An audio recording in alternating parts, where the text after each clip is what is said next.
Meteorologist Ryan Larmy taking a look at the forecast. Early tonight, we could see a few storms move through. Low temperatures make it down to around 55 degrees, and a few of those storms could pack a punch. We do have a marginal risk, level 1 out of 5, for severe weather tonight, including much of KOTA Territory. Over the Black Hills, Rapid City, we are included in this marginal risk for the overnight hours throughout the rest of the day today and into early tomorrow morning.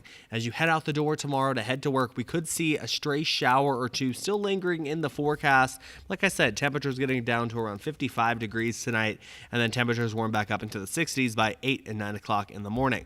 So make sure to bring an umbrella just in case you run into one of those stray storms. But tomorrow, we'll see some of those isolated showers throughout the day. High temperature around 72 degrees, and we will be breezy once again with wind gusts up to 30 miles an hour across KOTA Territory.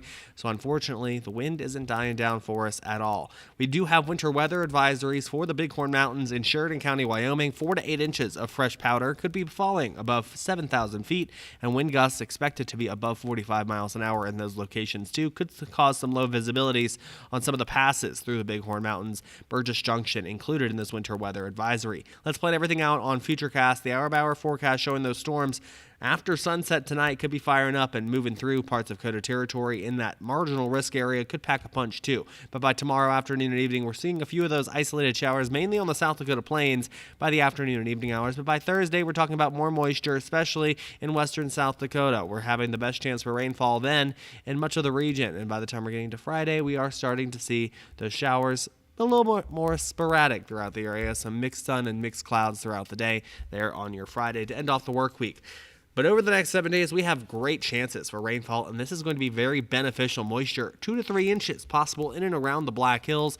Everyone expecting at least an inch of rainfall over the next week or so. Some very beneficial moisture for everyone across KOTA Territory. And I mentioned it's going to be breezy over the next couple days. Let's plan out the future wind gusts. Here's tomorrow afternoon and evening, showing those wind gusts up to 30 miles an hour across the area. Hold on to your hats. But Thursday, that's when things really start to ramp up, seeing those wind gusts possibly over 50 miles an hour in some locations.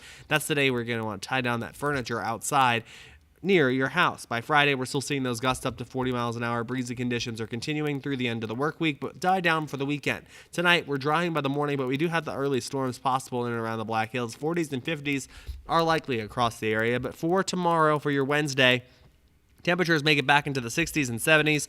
Still above average, but feeling nicer out there. 75 in Philip and Cadoga, but 58 over in Sheridan. That's the cool spot of the day. Isolated showers are possible, and we are breezy with gusts up to 30 miles an hour. The next 3 days across KOTA Territory showing that temperatures starting to cool off by the middle and the end of the week. We're seeing 50s returning for almost everyone. Thursday and Friday were windy in Rapid City with 60s likely both of those days. We're back in the 50s for the end of the weekend and Monday and Tuesday. So that's some cooler weather and some well-needed moisture to end off the weekend and to start next week.